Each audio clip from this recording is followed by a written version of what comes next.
Caríssimos, cá estamos novamente, agora para aprender os conceitos de capacidade térmica a volume constante, CV, e capacidade térmica a pressão constante, CP. Nos últimos vídeos vimos que podemos escrever o calor como mc dt, em que C é a capacidade térmica, M é a massa da substância, dt é a variação de temperatura, ou equivalentemente nCV dt, em que CV é igual a C sobre M, em que M é a massa molar da substância em questão. Mas o que é isto de capacidade térmica a volume constante? É isso que vamos definir neste vídeo, mas antes, deixem-me clarificar, isto são tudo capacidades térmicas, ou seja, quantidades que medem a resposta do sistema ao fornecimento do calor, no que toca à variação da sua temperatura.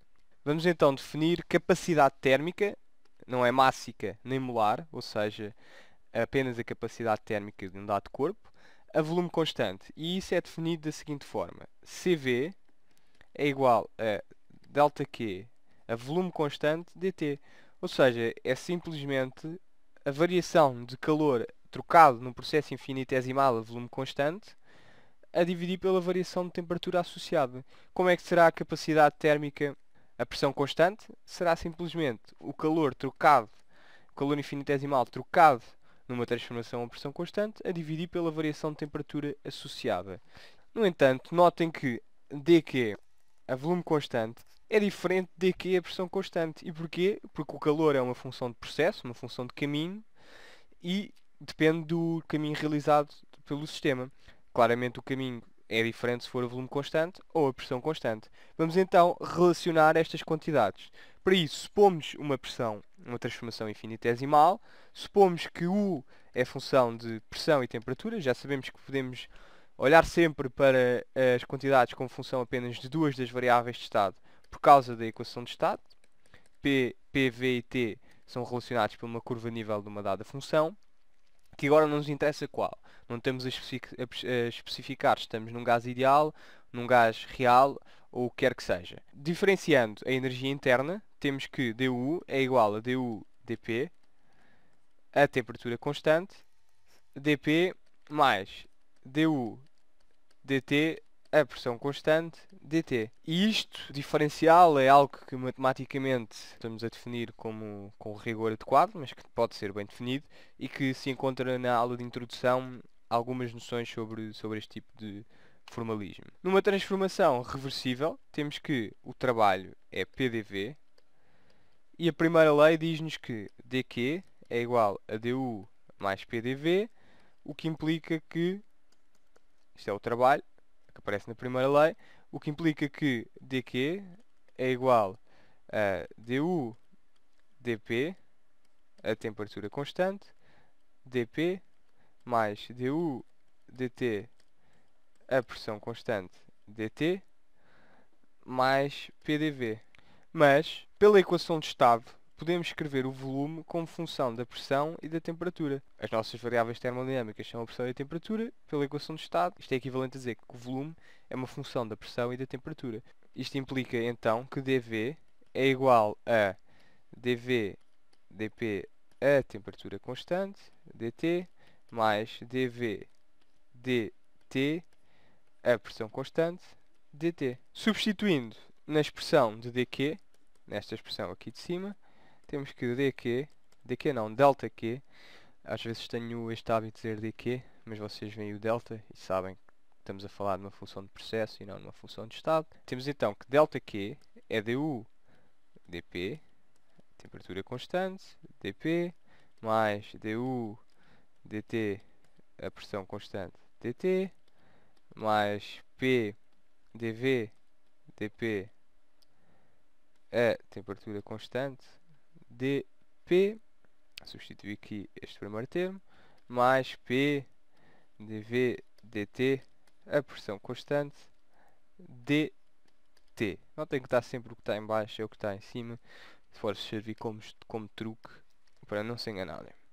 Então isto implica que num processo a pressão constante, dP é igual a zero, a pressão não varia, temos que ΔQ é igual a du dt, a pressão constante, mais P dV dt, a pressão constante, dt. que é que eu fiz? Simplesmente pus o dp a 0 e reuni os termos em dt. Então, isto é precisamente o CP, não é? O CP, por definição, era o dq trocado a pressão constante, que é precisamente o que temos aqui, a dividir pela temperatura. Portanto, isto que temos aqui, que eu vou sinalizar a amarelo, é o CP. Então, reescrevendo, temos que o CP é igual a du dt, a pressão constante, mais a pressão vezes dv dt, a pressão constante. E claramente que nós precisamos aqui de uma equação de estado para podermos obter o CP, não é? Porquê? Porque temos o dV em função do dt. No caso de um gás ideal, temos que PV igual a nRT. Novamente, este P está maiúsculo e este P está teoricamente minúsculo, mas é a mesma coisa. Eu desenho das duas formas. E temos que du é igual a nCV dt. CV aqui é molar, porque está aqui a mol, o número de moles antes. E para nunca se enganarem entre capacidades caloríficas, calor específico e capacidade térmica mássica ou molar, estes sufixos podem ser-vos confusos, aconselho-vos a olharem para as unidades com que resolvem o problema. Ou seja, se o valor que vos é dado tem unidades de Joule por Kelvin por mole, então certamente que estamos a falar de algo que é molar por unidade de mole. Se tiver unidade Joule por Kelvin por quilograma, então certamente que estamos a falar de algo que é mássico. E neste caso, basta multiplicar por ΔT, para tirar o Kelvin, e pela massa, e obtém-se um dq. No caso de cima, é preciso multiplicar por ΔT e pelo número de moles para obter um ΔQ, um calor. Finalmente, podemos ter apenas Joule por Kelvin. Joule por Kelvin, basta apenas multiplicar por ΔT e temos um dq. Neste caso, temos também aqui um C por unidade molar, aqui um C por unidade mássica e aqui um C maiúsculo. Quando é capacidade térmica, usa-se uma letra maiúscula. Vamos agora continuar, depois deste pequeno à parte, e vemos que no gás ideal temos que du dt, a pressão constante, temos que du é dado por esta expressão, portanto é igual simplesmente a du por dt, que é igual a CV, ou NCV, que é igual a um CV maiúsculo. Por outro lado, com PV igual a nRT, temos que o volume é igual a nRT sobre a pressão. E isto implica que o dV dt, a pressão constante, simplesmente derivar em ordem à pressão, é igual a nR sobre P. Certo? Isto implica então que o CP, que é um NCP, no caso estamos a falar de um CP molar, é igual simplesmente a NCV mais a pressão vezes NR sobre a pressão, que é igual a um NCV mais um NR. Ou seja, CP molar é igual a CV molar mais R. E esta é a relação entre CP e CV para um gás ideal. Relacionamos assim CP e CV num gás ideal, mas esta relação apenas é válida em transformações reversíveis. Não se esqueçam, usamos dW igual a PdV, ou seja, trabalho reversível. No caso de substâncias como a água, é praticamente impossível fazer-se o aquecimento a volume constante. E nesse caso temos que CP aproximadamente igual a CV. E é válido para líquidos e sólidos. E portanto não se faz tipicamente uma distinção entre se é, CP, se é pressão constante ou volume constante. Resta-nos agora saber se é possível calcular CV em termos de quantidades conhecidas para um gás ideal. E a resposta é que sim, e o cálculo faz com o teorema da equipartição da energia. Consideremos, por exemplo, uma molécula de oxigênio, ou seja, 2 átomos de oxigênio, que tem 6 graus de liberdade. Tem 3 graus de liberdade de translação,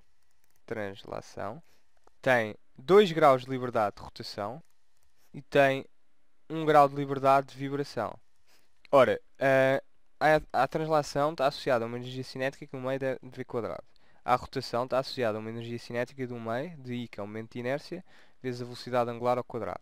A vibração está associada a uma energia cinética 1 meio de mv quadrado, velocidade relativa, em que temos aqui as duas moléculas, a molécula, e temos um segundo termo da energia potencial, 1 meio de kx².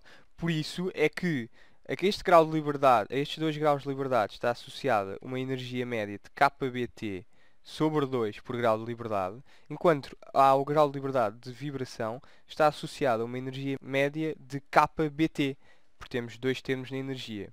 Isto vem da física estatística e, sendo assim, obtemos que a energia média do O2 é igual a 3 vezes kBt sobre 2 mais 2 kBt sobre 2